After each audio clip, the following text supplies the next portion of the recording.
Okay, we're live.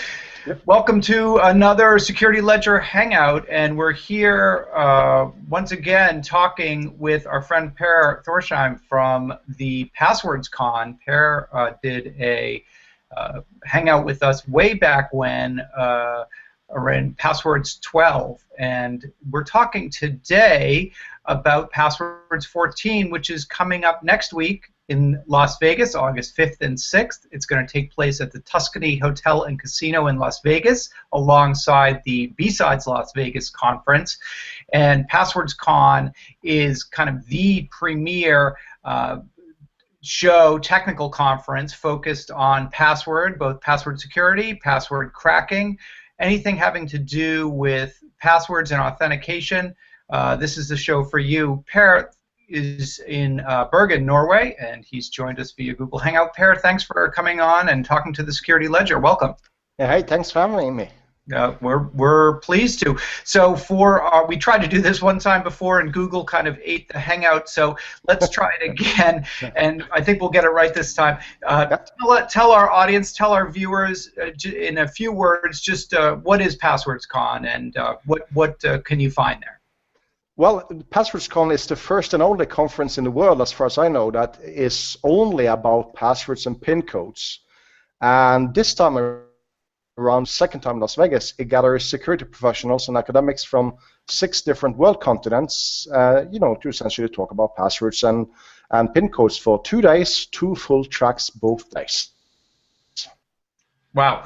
What types of issues, what types of questions, technologies are on display there? What could you find if you went? Well, the typical thing that we usually are, doing a conference only about passwords, people will say that isn't that a very incredible narrow field to to look into? But we have talks that talk about to do resets, how to store passwords properly, how to crack them, how to send them properly over the internet. There's a lot of psychology involved, like how does the human brain works when you're creating patterns for passwords and PIN codes. And I would say the talks are also talks. There's been a lot in the news in the last year, 2 years about how passwords are not reliable, or certainly the way most people use passwords are not. They're not doing a great job of protecting their sensitive information online. What's your take on that? I mean, I've talked to you before, and I hear in you that you are kind of bullish on passwords. You don't necessarily. I think you think sort of some of what's been written about passwords and how passwords are ineffective is maybe going too far. That there need to be changes, but that passwords in and of themselves are not going away. No, they're absolutely not going away. Personal opinion, they're not going to go away in my lifetime, to be honest. But one of my main concerns is that we are still blaming end users for creating and using very weak passwords and using the same password across different services. I'm trying to move our focus away from that and look more into how companies, organizations, special service providers on the internet are actually sending, resetting, and storing your passwords. Because as recent breaches over the past couple of years have shown us, most service providers are actually storing your password in a way that is absolutely not acceptable in 2014. Period. Right. Right. And you, I know the opening keynote for your first day is Julia Angwin, who is a kind of reporter, and she did some very interesting work looking at how, just from a kind of consumer standpoint, how she went about securing her sensitive data. Tell us a little bit about Julia and why you asked her to be your opening keynote address. Well, Julia is an award-winning investigativist. She's currently working for ProPublica in the U.S. She's been with Wall Street for many, many years, and she essentially did take time off for a full year, looking into her own privacy or lack of privacy online, and everything related to her own personal life in the U.S. So she wrote the book Dragnet Nation. I would recommend it to read it. The interesting thing by reading the book and talking a lot to Julia, she says that she's your everyday normal consumer reporter, mother, a family member, and that deeply involved into computer technology and stuff. And she she had a lot of experiences during her work trying to secure her own privacy. And I would say the book is deeply concerning, and I contacted Julia and asked her if she could do a keynote at PasswordsCon, basically because, first of all, it will be actually the first time we have a computer geek speak conference. Second, I really want to hear the normal consumer take on passwords. And this conference is a little bit more about not just cracking passwords and storing them. It has a lot to do with security and privacy for all of us. And that's basically the reason for why I invited Julia, and I was really happy when she said yes, I'd like to come and do the keynote. Right.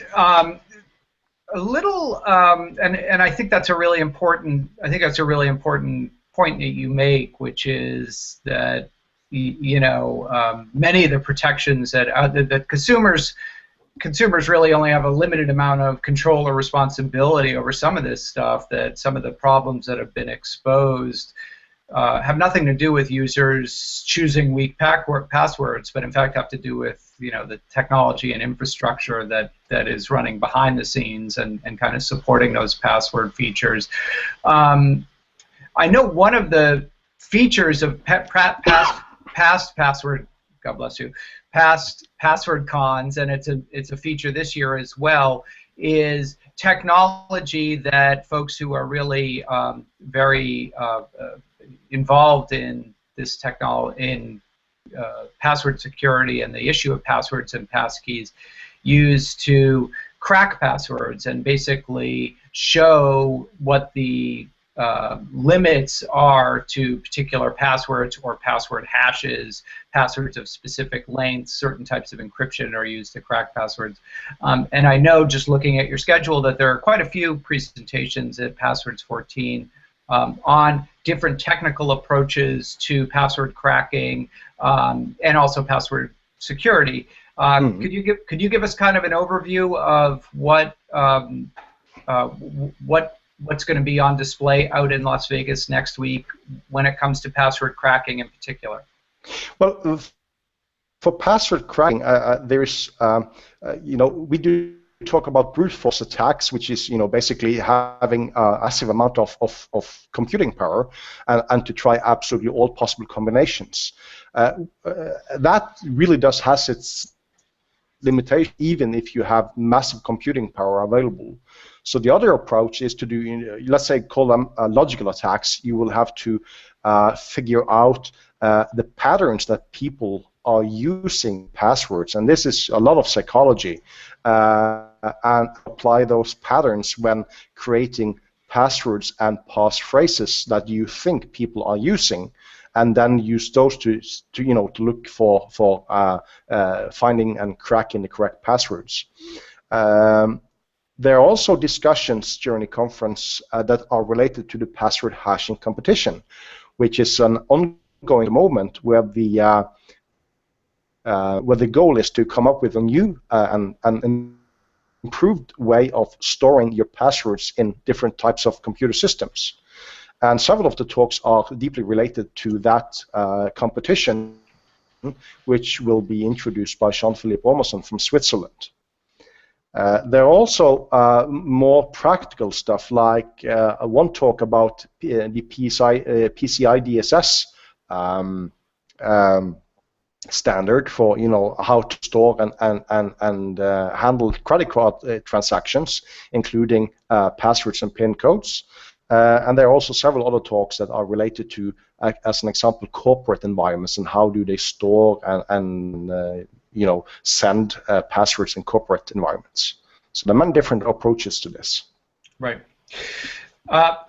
One of the dynamics, obviously, within the passwords field is that obviously the more computing power you can harness, the less secure any particular password technology becomes, right? Because a lot about password, like you mentioned, brute force attacks, that's just a fancy way of saying you just keep trying different options until you find the password that works, right? Yeah. Back in the day before computers, that the limits to that were really what you could get a human or a group of humans to do. But these days, of course, you could try hundreds of millions of password combinations per second. Do you think, given the advent of cloud computing, given the advent, we've talked before about very specific types of very fast processors like graphic processing units, GPUs, that are used often in this. Is there a limit? In other words, do you see kind of technology eventually challenging every password security technology, or bringing it to its knees eventually, or is there a kind of safe harbor? Is there a level of security that you can apply, whether that's cryptographic algorithms or what have you, that will be resistant to cracking? Well, first of all, there's essentially Moore's law that pretty much still applies when it comes to the development of computing power. Right. I would say that for the last couple of years, we have seen a tremendous development in analyze password patterns, so that we are essentially beating Moore's law, by the double or triple or quadruple, I would say, in terms of being able to crack longer and more complex passwords. One area that concerns me is, pretty much the Internet of Things. Like, we are moving away from using our desktop computers and laptops, and instead we are running around with, phablets, iPads, and smartphones, and all kinds of devices are coming now. And by that, we are essentially moving backwards in terms of security, in my opinion. Instead of using a password, which is very hard to do on a small screen with a virtual keyboard on the screen, we are going back to using 4-digit PIN codes instead. And if cracking a password is easy, cracking a 4-digit PIN is incredibly easy. We also have, in the development of brute force, as you just show here with the story from that security ledger of 2012, in December 2012, about this 25 monster created by Jeremy Gosney. And now, at that time, scaling the brute force attacks between multiple computers was, let's say, kind of difficult. Now it has become a lot easier. And as far as I know, Jeremy Gosney and his Stricter group are going to make some announcements at PasswordsCon that will. The story that you brought back in December 2012 is going to look, like ancient Greek history compared to what you most probably will see this upcoming week. Right. So something we are doing is, of course, to move forward two-factor authentication, biometrics, hardware tokens, software tokens, and so on. That's a completely different story, and we do talk about some of those issues at PasswordsCon, and we are essentially also looking into having more talks related to two-factor authentication. You mentioned the Internet of Things, and one of the challenges, as I know you and I have spoken, because we basically did a version of this Hangout that was just for the two of us. One of the things you've said, to your point, there's this desire to kind of push back to simpler passwords, even PINs, numeric only, short numeric identifiers. A point others have made is, in the context of Internet of Things or wearable technology or intelligent connected medical devices, the types of passwords we're used to, which presume that there's a keyboard present and that you're kind of sitting and typing, those aren't necessarily, that model for passwords isn't going to work so well in the Internet of Things, right? So, if you're wearing Google Glass and you're entering your password with eye movements or something, you probably don't want a 10 or 15 digit passcode. Similarly, somebody in an FDA podcast I listened to said, look, a 15 or 20 character password for an infusion pump or a respirator is not a good idea. What happens, given that we're moving into this Internet of Things world? What becomes of the current norm, which is you want an alphanumeric password with special characters, and it should be the longer the better, right? Well, I mean, there will always be the trade-off between usability and security, and it's not like I'm saying that usability and security are always on the same side on these things. In many cases, I can improve security by improving usability, which might sound like a contradiction, but in some cases, doable. And it's also, of course, in every situation, it is very important to actually do a risk analysis to have a look at, do we actually need anything more than a 4-digit PIN code and complex passwords? If the systems are not online, you can probably do without a password or PIN code at all. Right. So the risk analysis perspective is, of course, very important to remember in this. But for this conference, of course, the focus is the passwords and the PIN codes, and not necessarily the overall risk perspective for other talks. Great. Let's talk about this conference is happening alongside B-Sides Las Vegas. You've done it in the past in Norway, where you're based.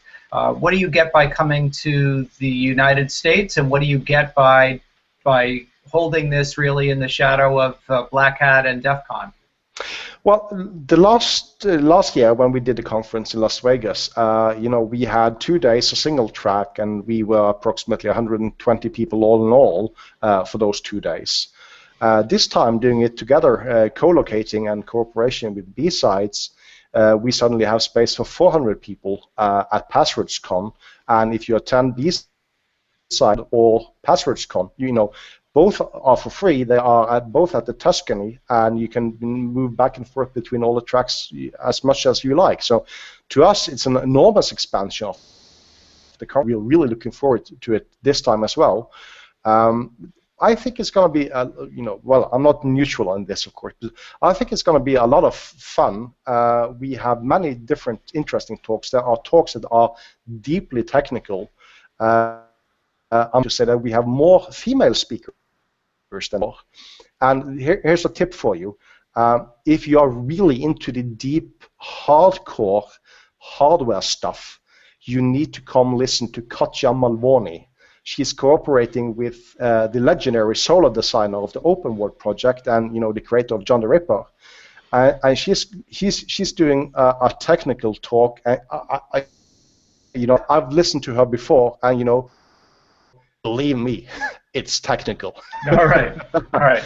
Yeah, it's hardware geek like you never experienced it before. So deeply, highly recommended talk. I know we were talking with Mark Stanislav on our podcast last week, who's also giving a talk at PasswordsCon about two-factor authentication. And he was saying, PasswordsCon, like, I'm a little intimidated. Like, some of these talks are really technical, and like, I hope I'm up to the standard. But yeah, no, this is not a layman's show. This is if you're deep into the technical side of how to secure and manage data, and also curious about methods for attacking or cracking passwords. This is a conference for you.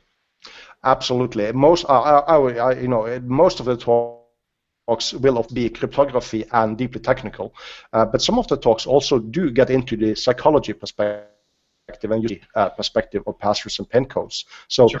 there are talks that do apply to a non-technical audience as well, but of course the majority will be for the technical geeks. Yes, absolutely. Yeah, it's worth noting that, obviously a lot of cyber criminals don't bother cracking password schemes because they don't have to. It's much easier to fool the user into just giving up their password or installing some malware that allows you to see it as they're entering it, right? Yeah, absolutely. Okay. Per, thank you so much. I'll ask this because I always ask this. Is there something I should have asked you that I didn't? Well, the week, my head is absolutely full with IDs and preparing stuff for Las Vegas, people to meet up with, and the only thing I can say, I look forward to see you. I look forward to see absolutely everybody, I guess, attending B-Sides and PasswordsCon. I know personally I will also be around for DEF CON, and if you see me, please, say hi and have fun, enjoy the conference. That's what I can say at the moment. Absolutely, absolutely. I absolutely will. Per, thank you so much. Per Thorsheim joins us from Bergen, Norway to talk about PasswordsCon 14. It's taking place next week in Las Vegas, and it's happening alongside the B-Sides Las Vegas conference at the Tuscany Hotel and Casino on August 5th and 6th. Check it out, everybody. And Per, where can they follow you online? Your Twitter handle, for if they wanted to just follow news from the conference? Well, we'll be online on Internet Relay Chat on Freenode. The channel is PasswordsCon. They can also check out the hashtag passwords4. And my handle is my last name, THORSHEIM. So you will find me there. Okay, and just you broke up a little bit there. The hashtag is passwords14 or PasswordsCon 14? Passwords14 is the hashtag on Twitter, yes. Got it. Per, thanks so much. Enjoy. Thank you for having me, Paul. Safe travel. See you in Las Vegas. See you in Vegas.